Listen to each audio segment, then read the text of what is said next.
Rəşad qalır bizdə, saat 4-dür gedmir.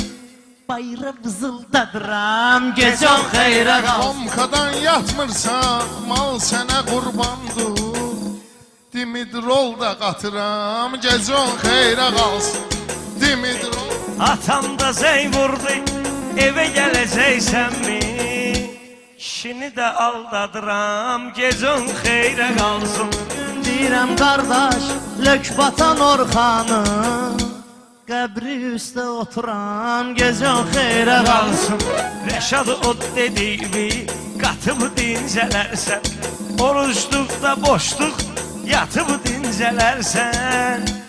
Mən ama oruç tuturam, gecən xeyrə qalsın. Hər bizdə çox danışır, çünki o telif açdı.